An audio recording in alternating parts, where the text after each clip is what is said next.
Hey,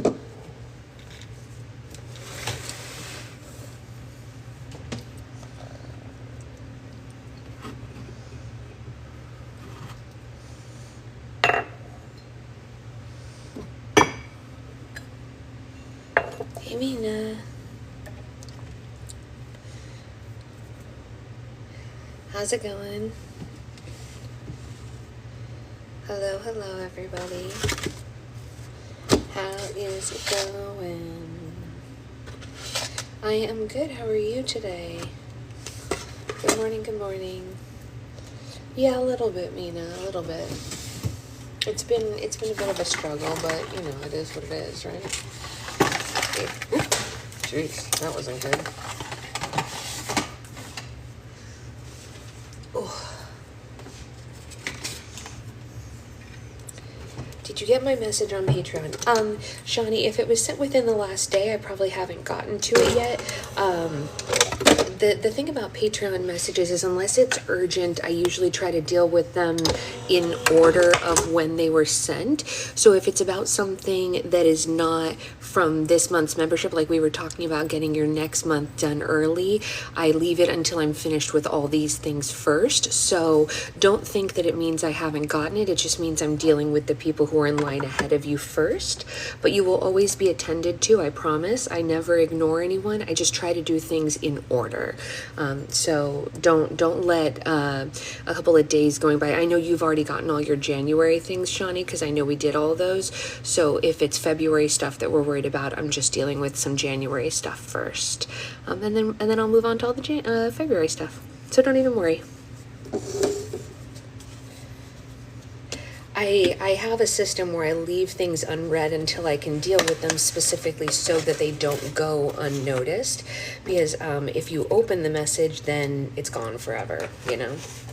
My favorite singer of all time is on TikTok and I'm screaming. Oh, who is your favorite singer of all time? I don't know the answer to this one.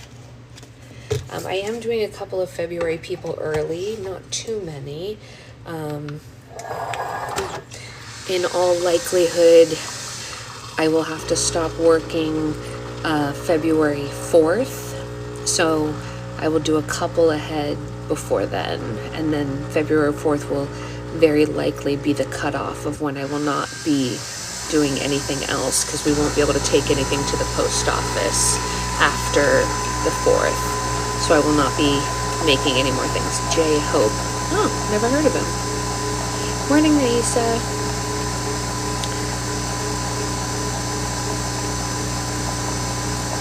Good morning, everybody. The good news is we have no outstanding orders or anything. No grab bags, no regular orders, no anything. I'm sure you're taking them off your baby and stuff.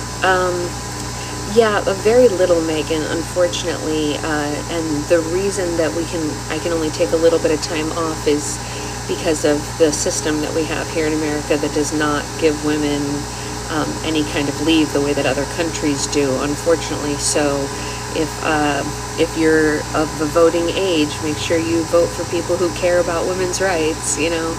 I will have a very small amount of time off with my baby, unfortunately.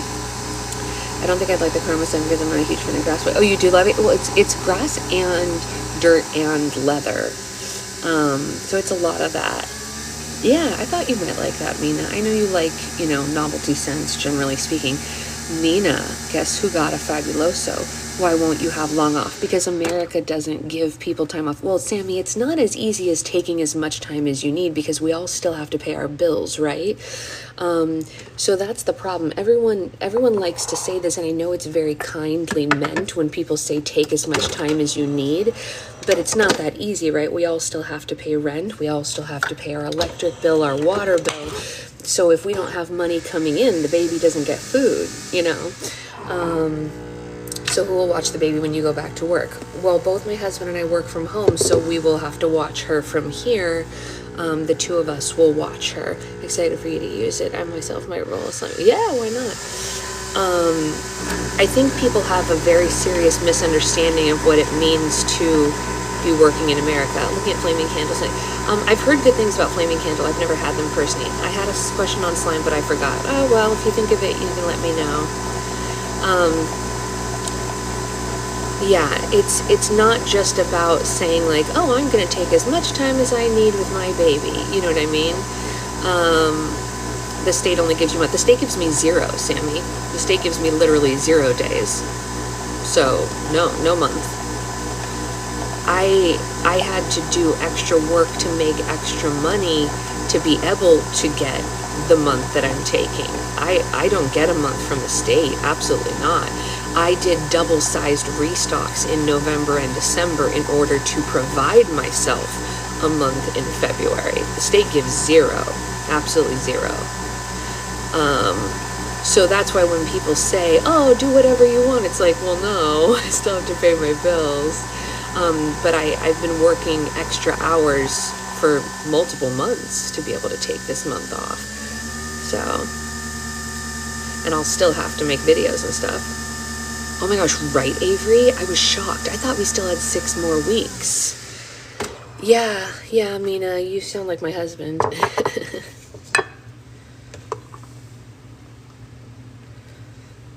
I think it's important to talk about this, though, because I think the majority of people don't understand if they've never been a working mom or anything like that. They maybe don't understand what the system is like. Like, unless you have an employer that, like, legitimately offers you maternity leave, you just don't get it. Like, that's just it. It's just a fact. You're either getting it or you're not.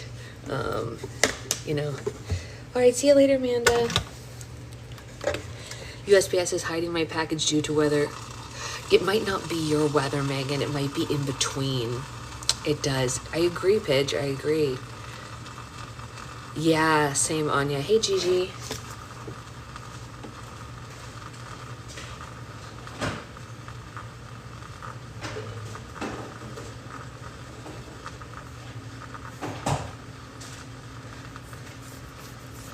But I do think it's an important thing to make sure people hear about and know, because I think there's a very serious misunderstanding about the whole situation. I got my maternity leave through my job. I thought the state gives you certain. They do not. No.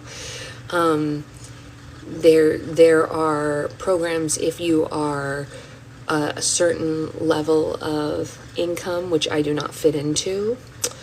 So that does not work for us. My husband gets paternity leave because he has the type of job that allows for that. Believe this, my husband gets 10 weeks of paternity leave, which is very exciting. He's going to split it up over the next 6 months and use it to the best of our abilities. But yeah, he gets 10 weeks. His job is one of those that really wants to provide for their people, which is nice. I know, Rosie, but that's not our world, right? That's the thing. Hey, Jen. We don't live in a country that values giving moms rest. We just don't. We don't live in that country. There are a lot of countries that do value giving moms rest. Ours is not one of them.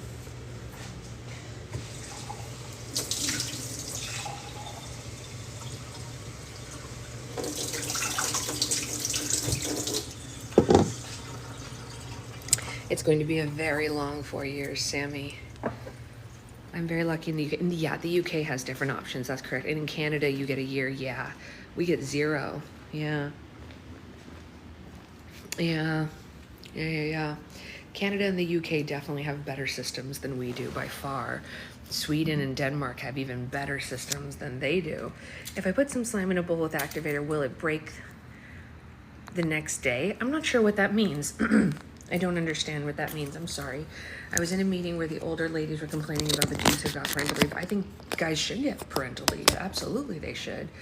I fully support that. Yeah. Yeah, secret husband's leave is paid, thank God. Thank goodness. Yeah. Yes, I believe it's 55% of our income. What's 55% of your income? The leave that you get?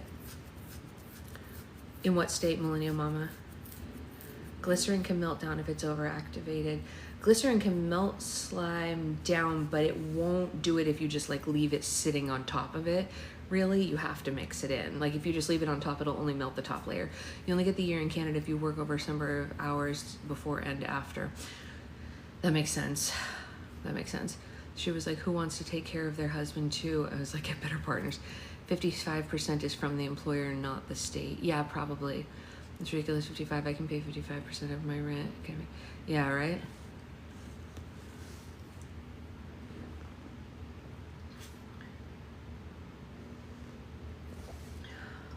Yeah, Secret Husband's leave is thankfully paid.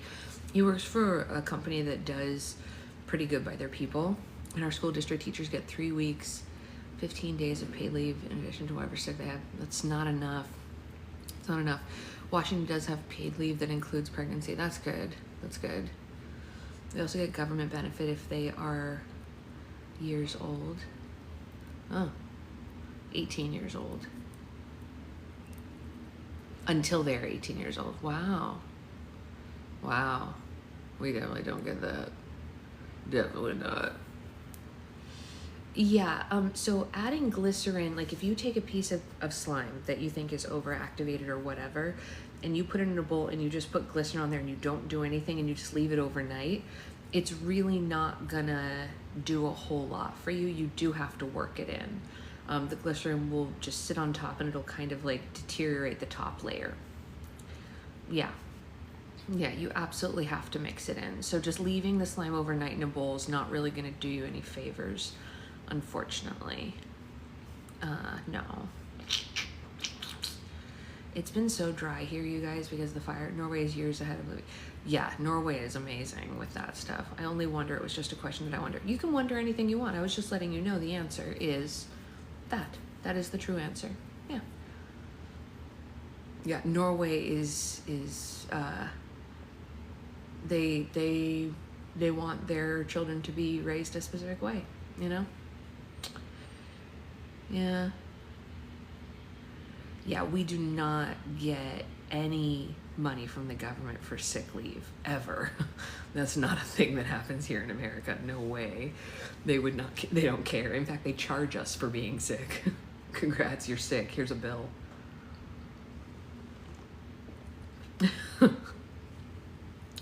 Yeah. All right. So, I fell asleep yesterday on your live while you were reading. Aw, that's very sweet.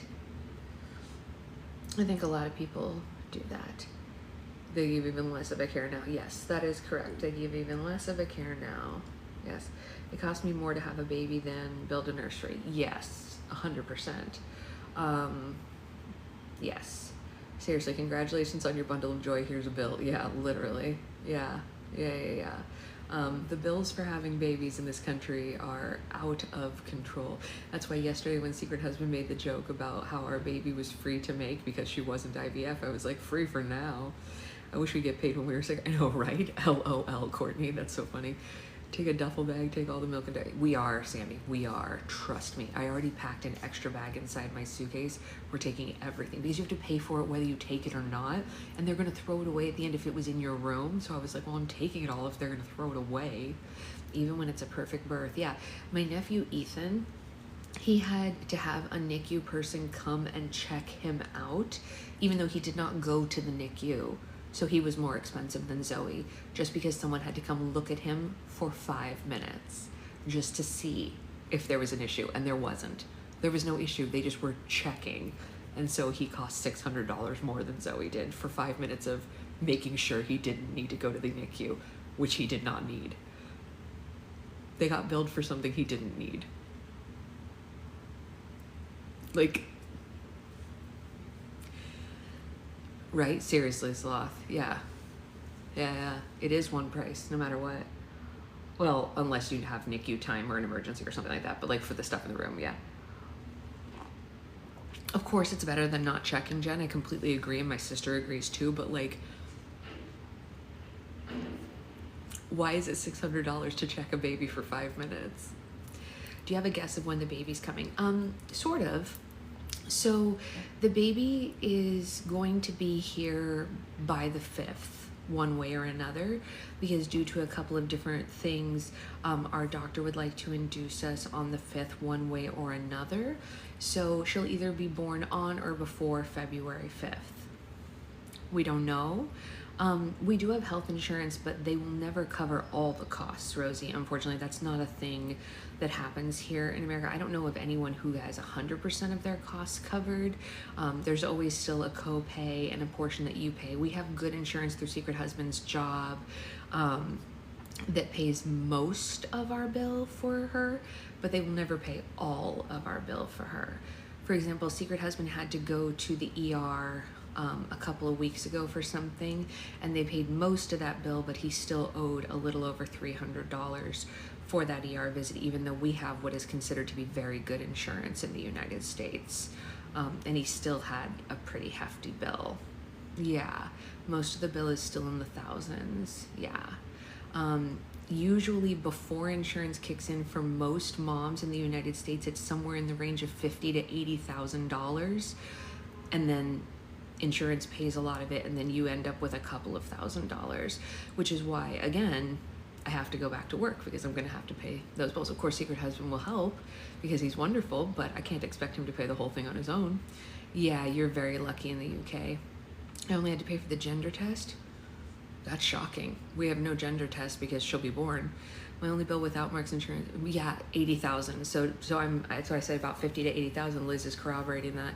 When I had my first child at 17, they kicked me out of my mom's insurance. With, Courtney, that's sick. That's sick. Because it's supposed to be till you're 26.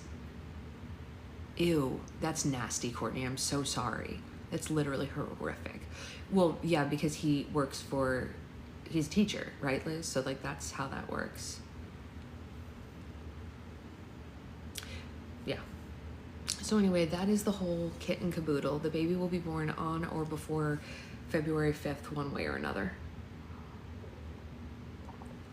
One way or another, she's gonna arrive. We don't know when, of course, but by then, essentially. It's crazy you have to pay to give birth. Yes, I didn't know until I got my bill. I don't blame you for being distraught, Courtney. That's literally horrific that they would do that to you. Like, I'm shocked. It does need sorting out, Rosie, but it does not look promising that it will get sorted out anytime soon, if you know what I mean.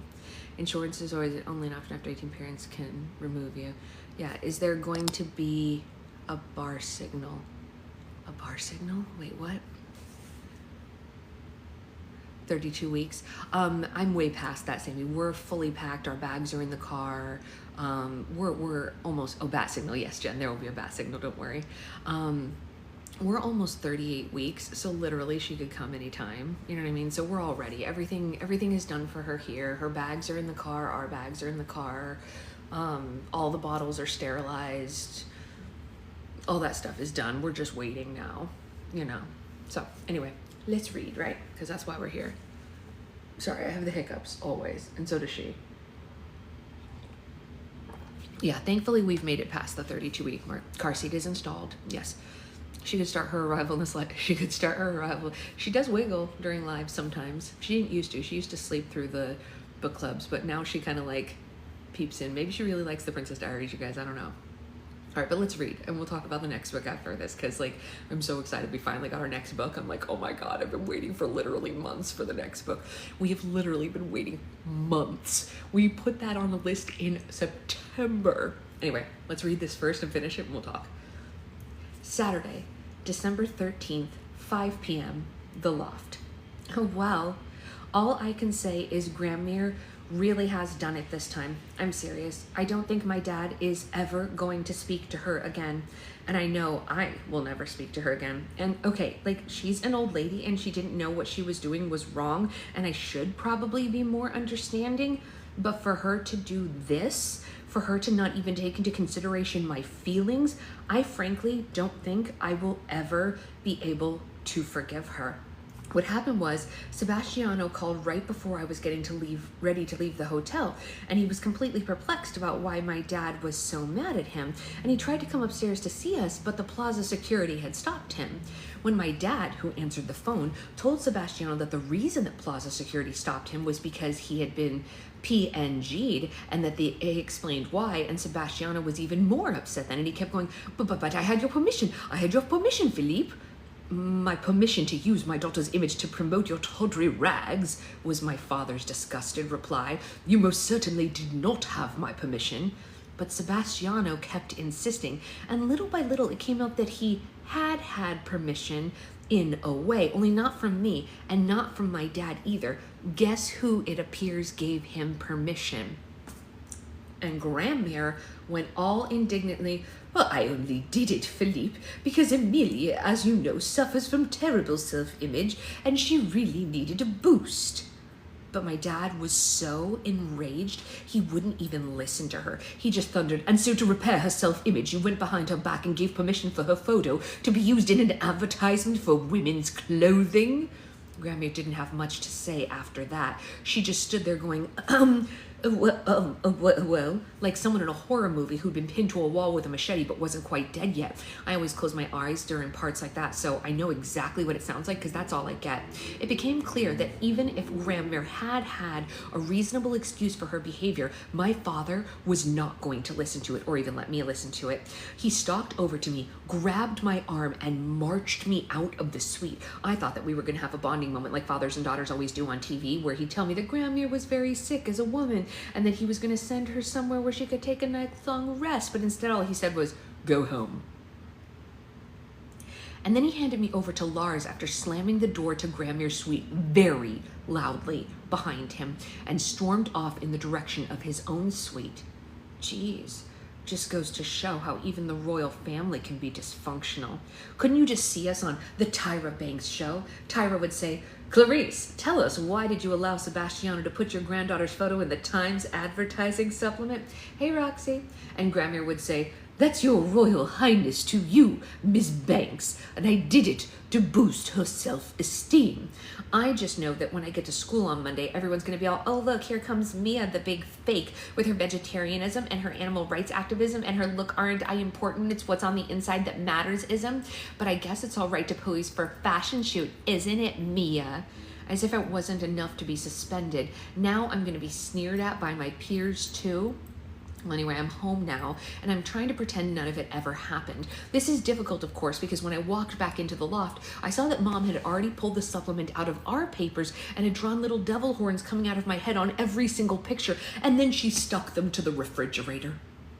While I appreciate this bit of whimsy, it does not make the fact that I will have to show my face, now plastered all over the advertising supplements throughout the tri-state area, in school on Monday, any easier. Surprisingly, there is one good thing that has come out of all of this. I know for sure I look my best in the white taffeta number with the blue sash.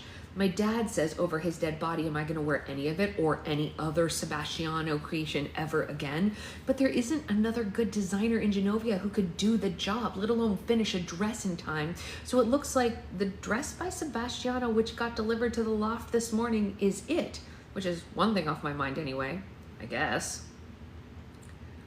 Saturday, December 13th, 8 p.m., The Loft. I've already gotten like 17 emails, 6 phone calls, and 1 visitor, it was Lily, about the fashion thing. Lily says it's not as bad as I think it is and that most people throw the supplements away without even looking at them. If that's true, I said, why are all these people calling and emailing me? And she tried to make out like it was all members of the Students Against the Corporatization of Albert Einstein High School calling to show their solidarity with my suspension, but I think we both know better. It's all people who want to know what I was thinking selling out like that. How am I ever going to explain that I had nothing to do with it, that I didn't even know about it? Nobody is going to believe that. I mean, the proof is right there. I'm wearing the proof. There's photographic evidence of the proof. My reputation is going down the drain. Even as I sit here, tomorrow morning, millions of subscribers to the New York Times are going to open their papers and be like, oh, look, Princess Mia sold out already. I wonder how much she got paid for that. And wouldn't you think she wouldn't need the money with being a royal and all of that?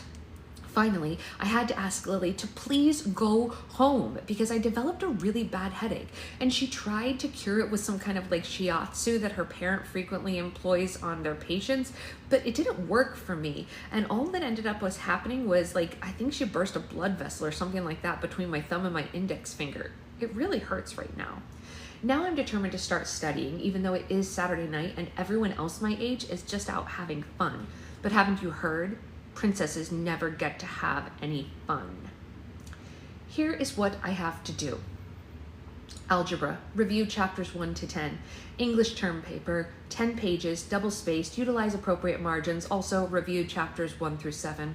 World Civ, review chapters 1 through 12. Gifted and talented, none.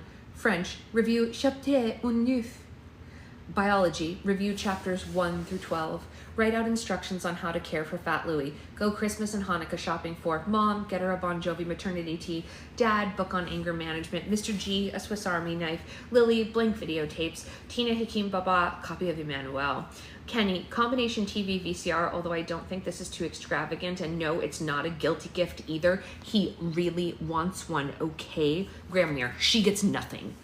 Paint fingernails. Maybe presence of foul-tasting polish will prevent me from biting them off. Break up with Kenny, organize sock drawer.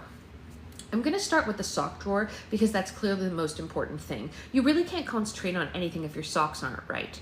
And then I'll move on to algebra because that's my worst subject and it's also my first test during finals. I'm going to pass it if it's the last thing I do. Nothing is going to distract me. Not this thing with Grandmere, not the fact that those 417... What?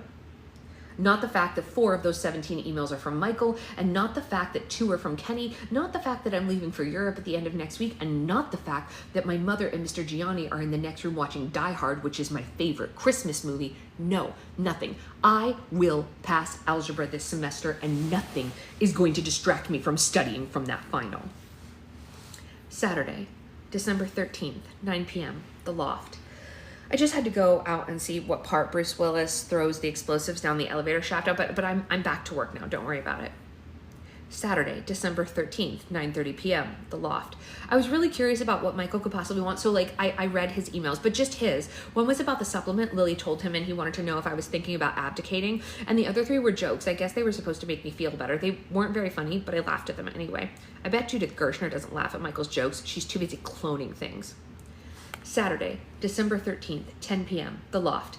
How to care for Fat Louie while I am away. In the a.m. In the morning, please fill Fat Louie's bowl with dry food. Even if there's already food in the bowl, he likes to have some fresh served on top so he can feel like he's having breakfast with the rest of us. In my bathroom is a blue plastic cup sitting on the bathtub. Please fill that every morning with water from the bathroom sink. You must use water from the bathroom sink, because water from the kitchen sink isn't cold enough for him. And you have to put it in the blue cup because that's Fat Louie's cup that he's used to drinking out of while I brush my teeth. He has a bowl in the hallway outside of my room. Rinse that out and fill it with water from the water filter pitcher in the refrigerator. It must be water from the water filter pitcher because even though New York tap water is said to be contaminant free, it is good for Louie to at least get some water that is definitely pure.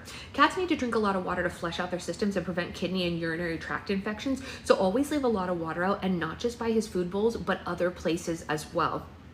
Do not confuse the bowl in the hall with the bowl by the Christmas tree. That bowl is there to discourage Louie from drinking out of the tree holder. Too much tree resin could make him constipated.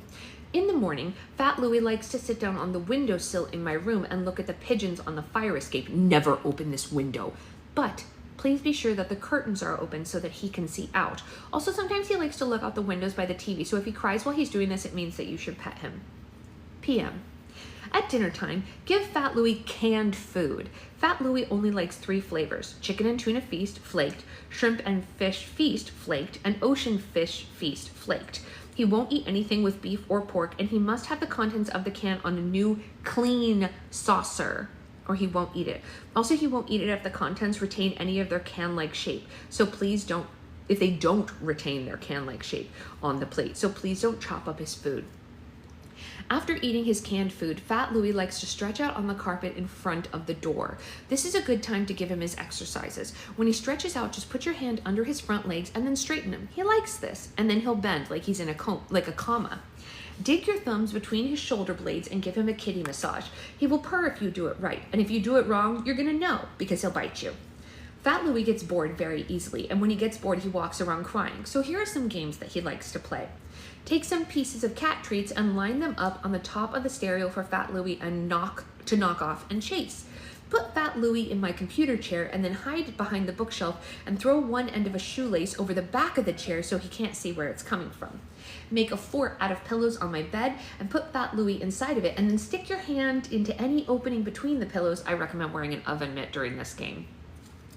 You can put some catnip in an old sock and throw it to Fat Louie and then leave him alone for 4 to 5 hours because catnip makes him a little free with his claws. The litter box. Mr. Gianni, this one's for you. Mom must not clean out the litter box or touch anything that may have come in contact with it, or she might develop toxoplasmosis and the baby might get sick.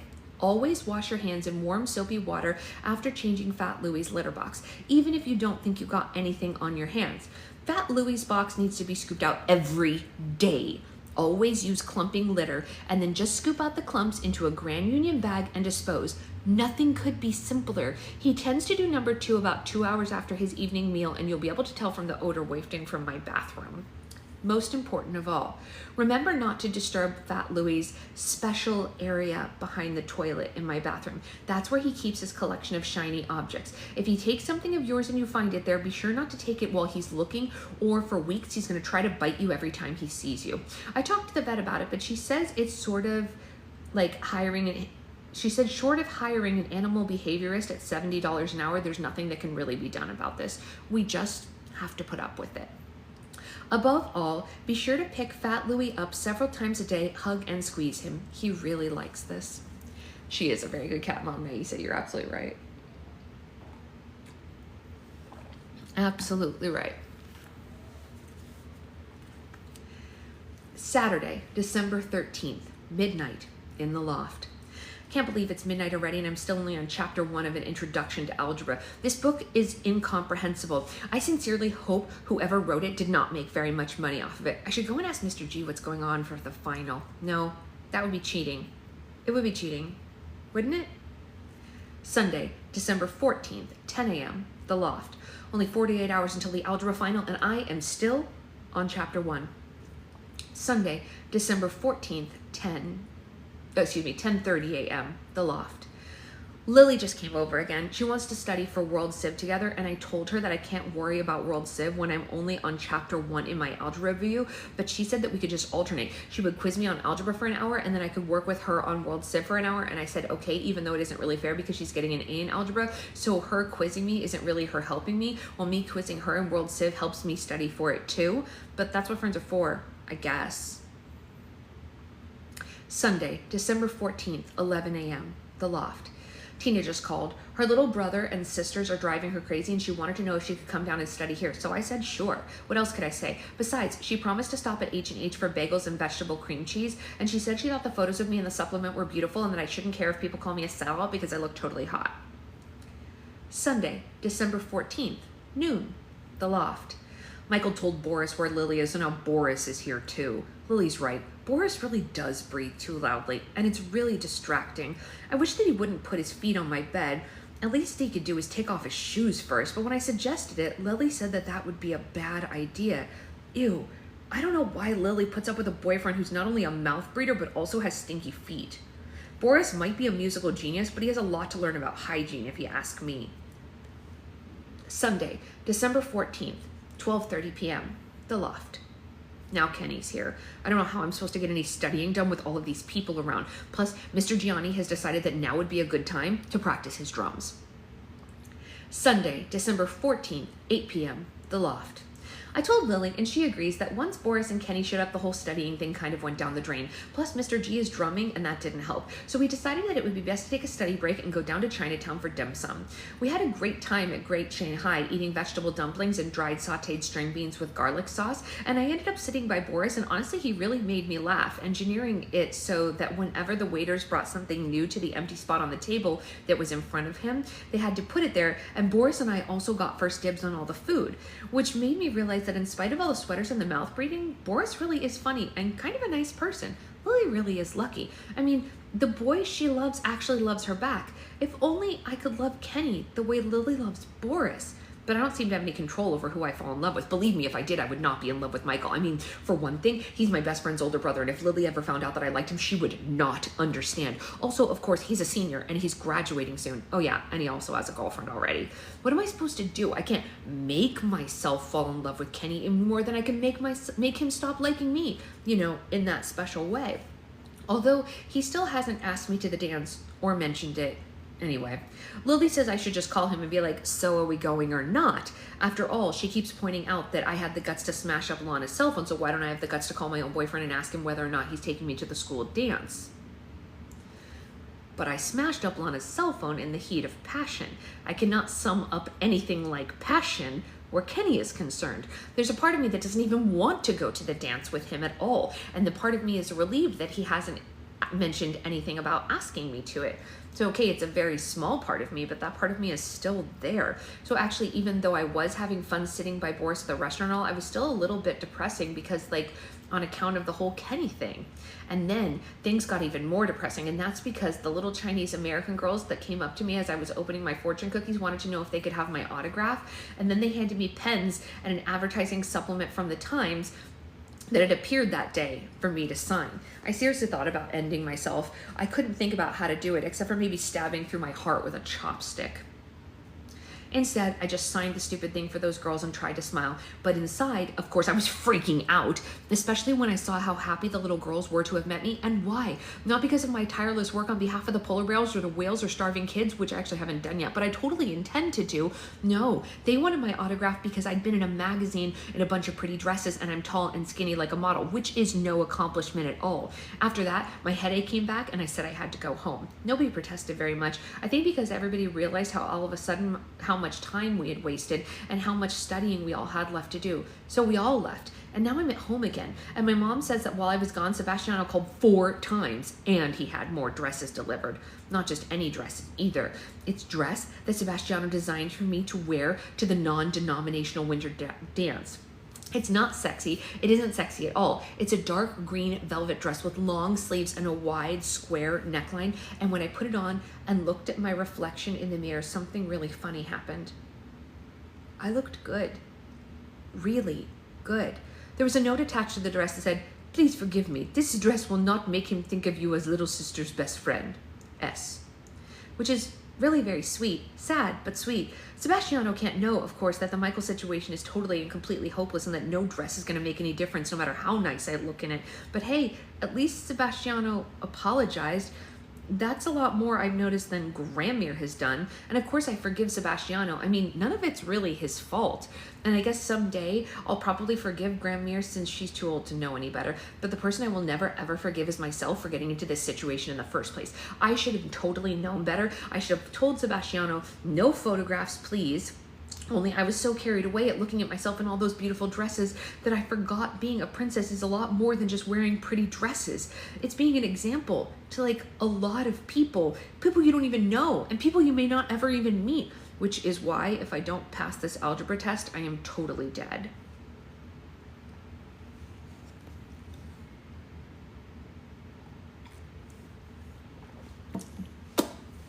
Monday, December 15th, homeroom. Here are the number of students at Albert Einstein High School who, so far, have felt compelled to make comments about my smashing Lana Weinberger's cell phone last Friday. 37. Here are the number of students at Albert Einstein High School who, so far, have felt compelled to mention my suspension last Friday. 59. Here are the number of students at Albert Einstein High School who, so far, have felt compelled to make comments about my appearance and advertising supplement to the New York Times over the weekend. 74. Total number of comments made to me so far today by students at Albert Einstein High School, 170. Oddly, after wading through all of this, when I got to my locker, I found something that seemed extremely out of place. A single yellow rose sticking out of the door. What can this mean? Can there be someone in this school who does not despise me? Well, apparently so. And when I looked around wondering who my one supporter could be, I only saw Justin Baxendale being stalked, as usual, by a horde of worshipful girls. I suppose my anonymous rose leaver is probably Kenny trying to cheer me up. He won't admit it, but who else could it be? It is reading day today, which means that we're supposed to spend the whole day, except for lunch, sitting in homeroom and studying for our finals, which begin tomorrow. And this is fine by me, since at least this way, there's no chance that I'll run into Lana. She's in her homeroom, which is on a completely different floor. The only problem is that Kenny's in this class, and we have to sit alphabetically, so he's way up at the front of this row, and he keeps passing notes back to me. Notes that say things like, "Keep on smiling," and "Hang in there, sunshine." He won't fess up to the rose thing, though. And by the way, I want to know the total number of want to know the total number of comments made to me so far by Michael Moskovitz? 1. And it wasn't even really a comment. He told me in the hallway that my combat boot had come untied, and it had. My life is so over. 4 days until the non-denominational winter dance, and I still don't have a date. Distance formula: d minus 10 xrt, r equals 10, t equals 2, d equals 10 plus parentheses 10 parentheses 2 equals 10 plus 20 equals 30. Variables are placeholders for numbers, letters, distributive law. 5x plus 5y minus y, 5 parentheses x plus y minus 1. 2a minus 2b plus 2c, 2 minus 1, negative 2 minus 2, plus 2, 5, negative 2 plus 4 plus 10 equals 12. 4 times a number is added to 3. The result is 5 times the number. Find the number. X equals the number. 4x plus 3 equals 5x, minus 4x minus 4x, 3 equals x.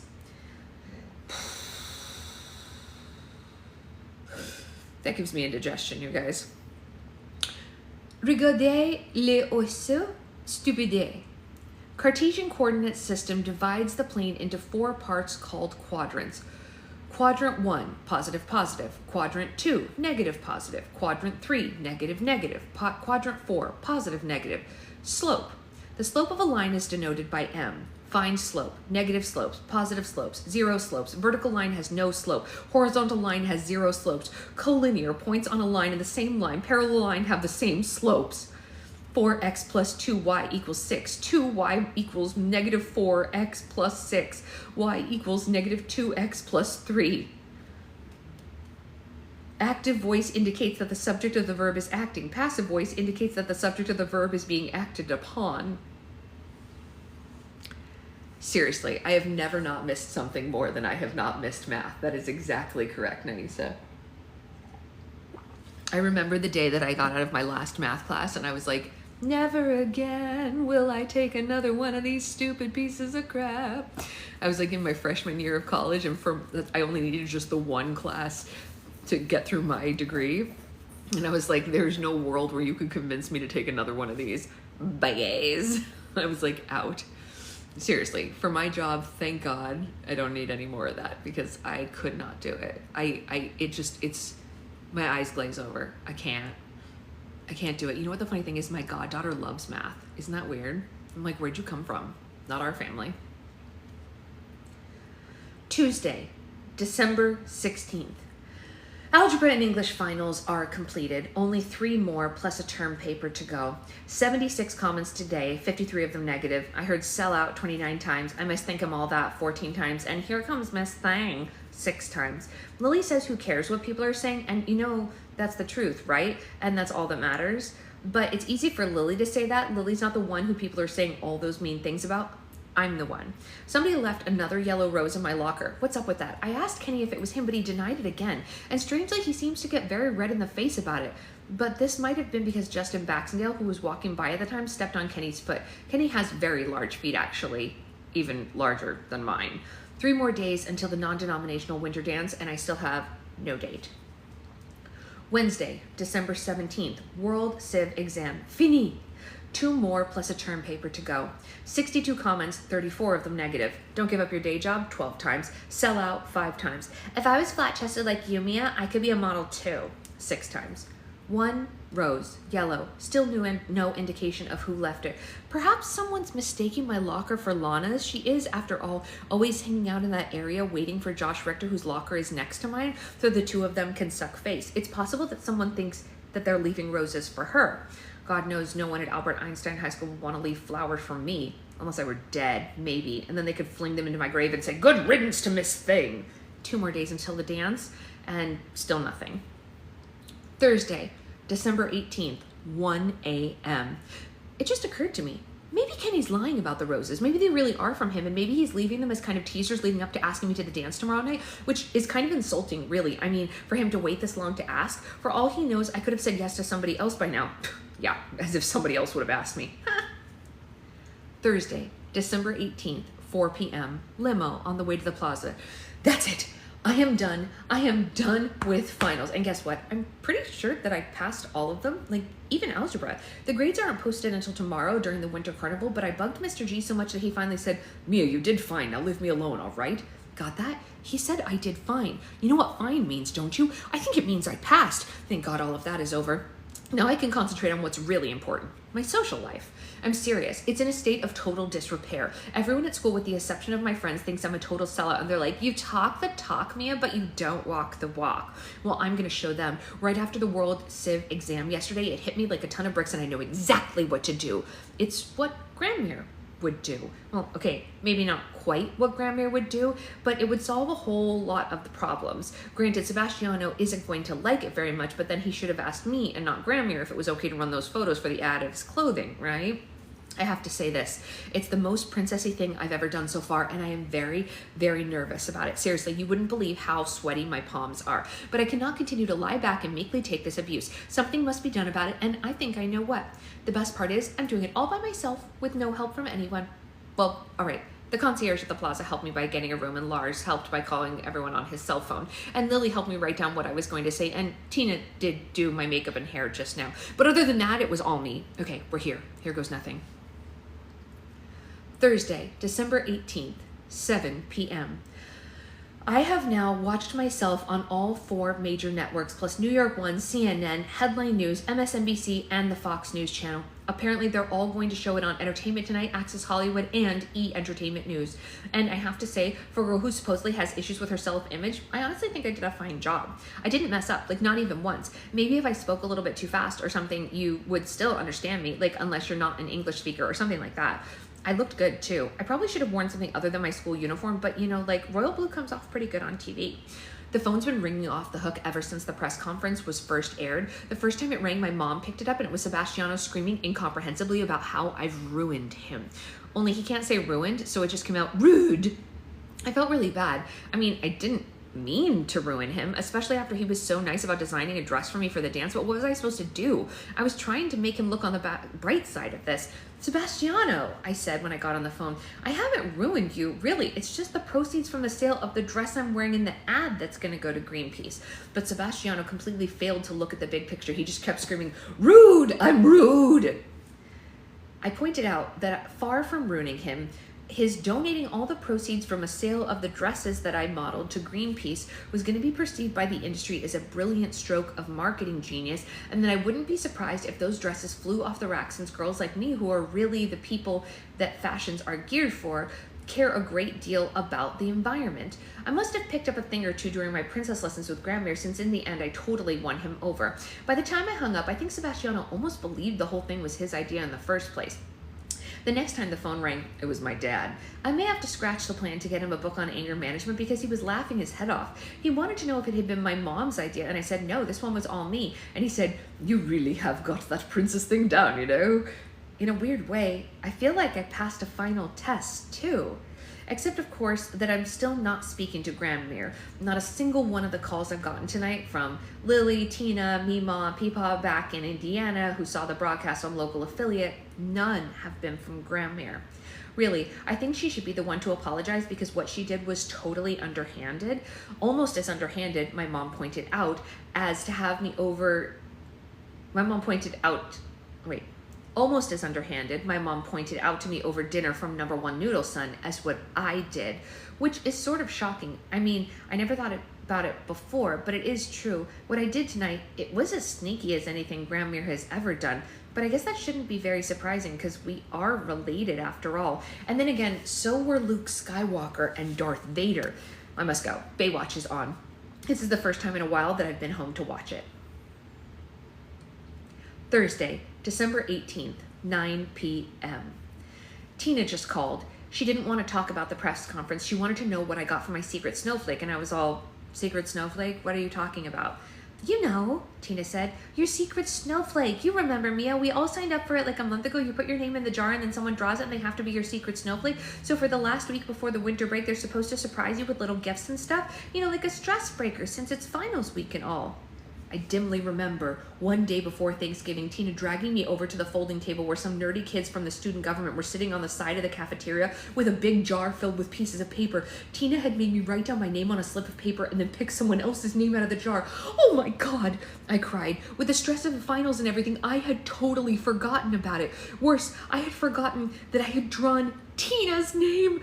No real coincidence, since she stuffed her slip of paper into the jar right before I picked it. Still, what kind of heinous friend am I that I would forget something like this? And then I realized something else. The yellow roses. They hadn't been put in my locker by mistake, and they weren't really from Kenny either. They were from my secret snowflake, which is kind of upsetting in a way. I mean, it's really starting to look as if Kenny has no intention whatsoever of asking me to tomorrow night's dance. Oh my gosh, I can't believe you completely forgot about it, Tina said, sounding amused. You have been getting stuff for your secret snowflake, right? Haven't you, Mia? And I felt a rush of guilt. I had totally blown it. Poor Tina. Yeah, sure, I said, wondering where I was going to find a present for her by tomorrow morning, which was the last day of the secret snowflake thing. Yeah, sure, I have. And Tina sighed. Oh, I guess nobody picked me, she said, because I haven't gotten anything. Oh, don't worry, I said, hoping the guilt washing over me wasn't noticeable in my voice. You will. Your secret snowflake is probably just waiting, until like the last day because he's gotten you something really good. Do you think so? Tina asked wistfully. Oh, yeah, I gushed. Reassured, Tina got all businesslike. Okay, now, she said, that finals are over. Yeah? When are you going to tell Michael that you're the one who left the cards in his locker? Shocked, I went, how about never? To which Tina replied tartly, Mia, if you don't tell him, what was even the point of sending the cards? To let him know that there are girls out there who might like him besides Judith Gershner? And Tina said severely, Mia, that's not enough. You've got to tell him it was you. How are you going to ever tell him how are you ever going to get with him if he doesn't know how you feel? Tina Hakeem Baba surprisingly has a lot in common with my dad. Remember Kenny? That's how Kenny got you. He sent you anonymous notes, but then he finally did fess up. Yeah, I said sarcastically, and look how great that turned out. It'll be different with you and Michael, Tina insisted, because you two are destined for each other. I can feel it. You've got to tell him, and it's got to be tomorrow, because the next day you're leaving for Genovia. Oh, God. And my self-congratulations over having successfully maneuvered my first press conference. I'd forgotten about that, too. I'm leaving for Genovia the day after tomorrow with Granmere, who I'm not even speaking to anymore. I told Tina that I would confess it to Michael tomorrow, and she hung up all happy. But it was a good thing she hadn't been able to see my nostrils because they were flaring like crazy on account of the fact that I was totally lying to her. There is no way that I am telling Michael Moskowitz how I feel about him. No matter what my dad says, I can't do it. Not to his face, and not ever. Friday, December 19th, homeroom. They're holding us hostage in homeroom until they've passed out our final semester grades, and then we're free to spend the rest of the day at the winter carnival in the gym, and then later this evening we can go to the dance. Really, we don't have any more classes after this, so we're supposed to just have fun. As if I'm never going to have any fun again. And that's because, aside from my many other problems, including the fact that I don't love my boyfriend, who apparently also does not love me anymore, at least not enough to ask me to the school dance, but I do love my best friend's brother, who's not even remotely aware of my feelings. This thing about my secret snowflake, I think I know who it is. Really, there's no other explanation. Why else would Justin Baxendale, who even though he's so new and is still totally popular, not to mention way good looking, be hanging around my locker so much? I mean, seriously, this is the third time I've spotted him lurking around there this week. Why else would he be hanging around there except to leave those roses? Unless he's planning on blackmailing me over the fire alarm thing. But Justin Baxendale doesn't strike me as the blackmailer type. I mean, he looks to me like somebody who'd have something better to do than blackmail a princess, which leaves only one explanation for why he could possibly be spending so much time around my locker. He is my secret snowflake.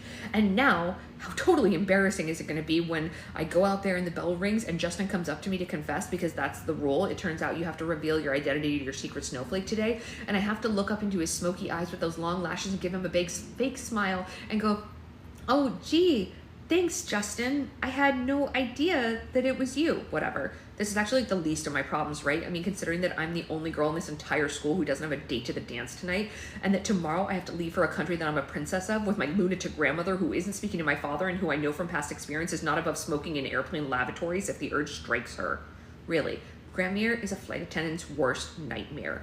But that's not even half of it. I mean, what about my mom and Mr. Gianni? Sure, they're acting like they don't mind spending the holidays in another country, and yes, we're going to have our own private little Christmas among ourselves before I leave, but really, I bet they do mind. I bet they mind a lot. And what about my grade in algebra? Oh, Mr. G says it's fine, but what is fine exactly?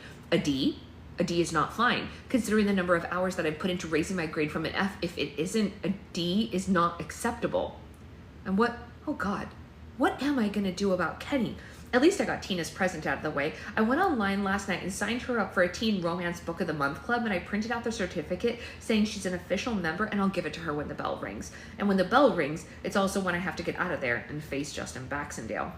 It wouldn't be so bad if it weren't for those eyes of his. Why does he have to be so good looking? And why did a good looking person have to pick me as his secret snowflake? Beautiful people like Lana and Justin can't help be repulsed by ordinary looking people like me. He probably didn't even pull my name from the jar at all. He probably picked Lana's name, and he's been putting those roses on my locker, thinking that it was hers, and seeing as how God knows that she never hangs out in front of her own locker. What's even worse is Tina told me yellow roses mean love everlasting.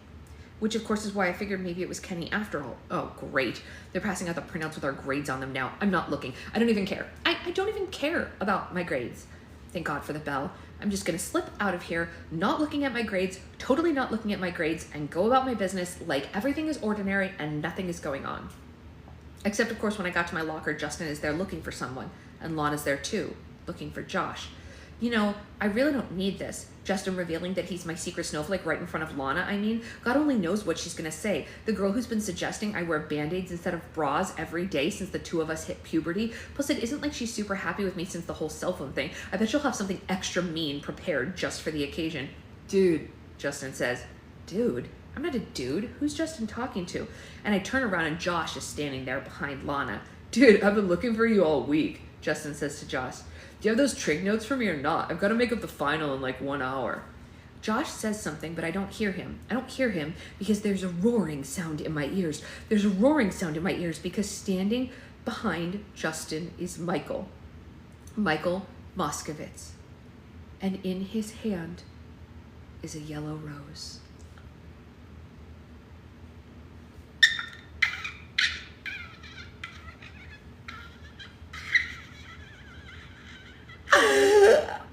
My heart.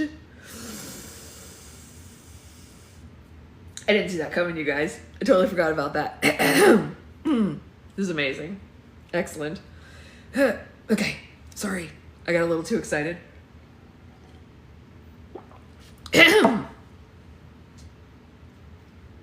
You got lucky, Jen. You came right back at the best moment. Friday, December 19th, Winter Carnival. Oh God, I am in so much trouble again. And it isn't even my fault this time. I mean, I couldn't help myself. It just happened, you know, and it doesn't mean anything. It was just like, you know, one of those things. And besides, it's not what Kenny thinks. Not even, I mean, if you think about it, it's completely in a total letdown. Like for me anyway, because of course, the first thing that Michael says when he sees me standing there gaping at him, holding the yellow rose is, here, this totally just fell out of your locker. I took it from him in a complete daze, and I swear to God, my heart was beating so hard I thought I was gonna pass out because I thought that the roses had been from him. For a minute there, I really did think that Michael Moskovitz had been leaving me roses. I did too, Mia. I did too. Oh, that's so sad. Oh, she really got us, you guys. Oh my God. She got me. This is what happens when you haven't read a series in 20 years. You forget what happens. And she got me all over again. I bet I had the same reaction 20 years ago. Well, that's a bummer. But of course, this time there's a note attached to it. Good luck on your trip to Genovia. See you when you get back. Your secret snowflake, Boris Pulowski. Boris Pulowski. Boris Pulowski is the one who has been leaving me roses. Boris Pulowski is my secret snowflake. Of course, Boris wouldn't know the yellow rose represents everlasting love. Boris doesn't even know how to tuck his sweaters into his pants. How would he know the secret language of flower love?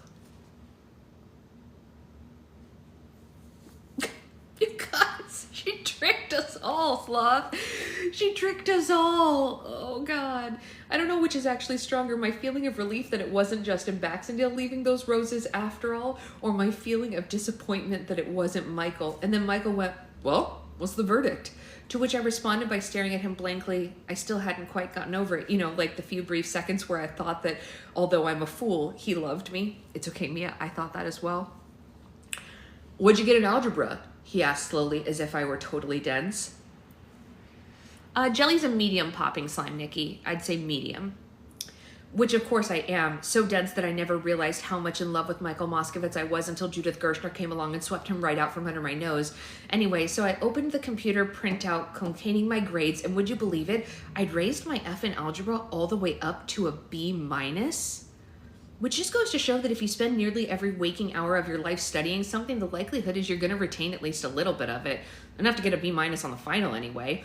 I'm really trying hard not to gloat, but it's difficult. I mean, I am so happy. Well, except for the whole not having a date to the dance thing. Still, it's really hard to be unhappy. There's absolutely no way I got this grade because the teacher happens to be my stepfather, right? Like in algebra, you either get the answer right or you don't. There's nothing subjective about it like in English. There's no interpretation of the facts. You're either right or you're not. And I was right, like 80% of the time. Of course, it helps that I knew the answer to the finals extra credit question, which is which instrument did Ringo in the Beatles play, but that was only worth like 2 points. Anyway, here's the part that I got in trouble though, even though, of course, this isn't my fault. I was really happy about my B-, and I completely forgot about how much in love I am with Michael. I even forgot for a change to be shy around him, so instead I did something really unlike me. And I threw my arms around him. Seriously, I threw my arms right around his neck and I went, whee! I couldn't help it. I was so happy. Okay, the whole rose thing had been a bit of a bummer, but the B- made up for it. Well, like, almost made up for it. It was just an innocent hug. That's all it was. Michael had, after all, tutored me almost the whole semester, and he had some stake in my B- too. But I guess Kenny, who Tina now tells me came around the corner right as I was doing this, hugging Michael, doesn't see it that way. Like, according to Tina, Kenny thinks there's something going on between Michael and me now, which of course I can only say, I wish. But I can't say that because now I have to go find Kenny and let him know it was just, like a friendly hug. Tina was all, why don't you tell him the truth, that you feel the same way about him that he feels about you? This is your chance. But you can't break up with someone during the winter carnival. I mean, really, how mean would that be? Why must life be so fraught with trauma? Friday, December 19th, still at the winter carnival. Well, I still haven't found Kenny, but I really have to hand it to the administrators. Grasping they might be, they sure do know how to throw a party. Even Lily is impressed with the carnival. Of course, the signs of corporatization are everywhere. There are McDonald's orange drink dispensers everywhere, and it looks as if there was a run on Edmonds. There are so many cake and cookie laden tables scattered around. But still, you can tell they're really trying to show us a good time. Of all the clubs at school are offering activities and booths. There's a ballroom dancing happening in the gym, courtesy of the dance club, fencing lessons in the auditorium, thanks to the drama club, even cheerleading lessons on the first floor hallway brought to us by, you guessed it, the junior varsity cheerleaders. I couldn't find Kenny anywhere, though. I ran into Lily at the Students for Amnesty International booth. Students Against the Corporatization of Albert Einstein High School did not submit their application for a booth in time, so Lily is stuck running the Amnesty International booth instead. And guess what? Sorry. I mean, it is a private school, Lisa. Guess what? Guess who got an F in something? That's right. It's Lily. And I couldn't believe it. Mrs. Spears gave you an F in English? You got an F? She didn't seem to be bothered, though. I had to take a stand, Mia, she said. And sometimes when you believe in something, it means you gotta make sacrifices.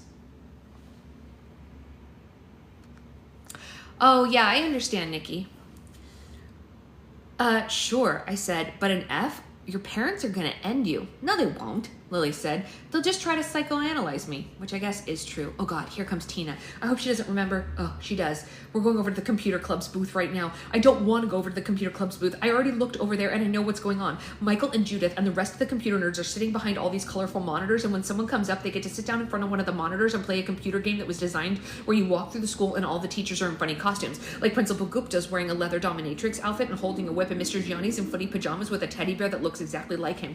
And they use different programs when the club applied to be a part of the carnival, of course, so that none of the teachers or administrators would know that everyone's sitting there looking at them. You'd think they'd wonder why all the kids are laughing so hard, but they don't. Whatever. I just don't want to do it. I don't want to go anywhere near it. But Tina says that I have to. Now's the perfect time to tell him, she says. I mean, Kenny's nowhere to be seen. Oh, God. This is what comes from telling your friends the truth about anything.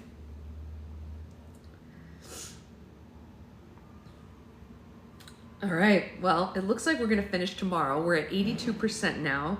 And we will definitely be finished tomorrow.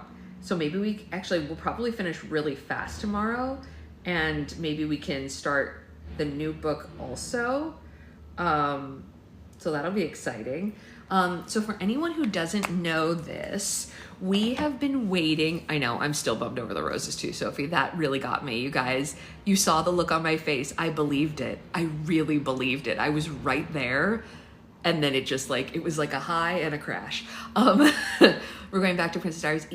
Yeah, unless the other book comes up before then. So for those of you who don't know or anyone who's new, back at the end of September, we picked a book that we wanted to read for Halloween, and that was called The Once and Future Witches. And I put it on my library hold, and it literally just came up yesterday. So we're finally getting to read it, even though it's months and months late, but it's so exciting. So I clicked yes immediately because I didn't want to risk us not being able to get it again. So we'll start that tomorrow after we finish this, because this looks like we'll finish it tomorrow in half an hour. And then we'll read half an hour of that tomorrow as well. I thought we were going to have to wait another 6 weeks because that's what mine had said, but I guess some people must have dropped out. Literally, I was on the list. I look almost every other day. I check on my holds, and it said 6 weeks last time I checked. And then all of a sudden, it was ready for borrowing or whatever. And I was like, really? So I was shocked. So I just got it. So tomorrow we'll start that, which is super exciting. And then we'll go back to reading A Princess Diaries after that. Oh, you have slime coming from me? That's awesome. So that's something really exciting. It's a huge surprise. And what else? And then the next book that I want to read that's not a part of the Princess Diaries series is that what do you call it? Home for Wayward Girls, or Witchcraft for Wayward Girls, or whatever. I went back and reread the description, and it looks like it takes place in the late 70s. It should be really cool. Something really different for us, which I think is pretty exciting. We like to read a good, healthy variety here, and I think it's nice for us to switch it up. It makes our book club well-rounded, and it gives us something to discuss, which I think is fun. Not that the Princess Diaries isn't fun, but it's totally fluff, right? Princess Diaries is 100% fluff, and that's fine. I'm okay with fluff. But, oh yeah, we need to do that one, Sophie. We should do that for sure. I have to add that to the list. Next time we want to do an autobiography, we'll do that one. So anyway, it's pretty exciting for us to have some more cool stuff. And I will see you guys later. Maybe I'll come on later and do something, I don't know what. There's no reason for any more slime lives because I'm not making new batches of slime before the baby. I'm only doing individuals and stuff. You cannot take 4 ounce on a plane. No, absolutely not. They only allow 3 ounces or less on a plane, so you'll have to split up any 4 ounce into smaller jars. It doesn't matter if the jar is partially filled or not. You will need to use smaller containers for an airplane, unfortunately, because for some reason they consider slime a liquid, even though it is not a liquid. They do consider it that, which is a bummer. And yes, they will probably swab you also. Every time I've had slime, they have swabbed my hands because they think that I'm trying to, I don't know what they think I'm trying to do. I have no idea. It's just slime. And I tell them that every time. I'm like, it's literally glue, you guys, but okay, here we go. So yeah, that is the sitch. I will see you all later, and I hope you have a great rest of your day. Very exciting for us about our new book tomorrow, and I will see you on the flip side. Bye, guys.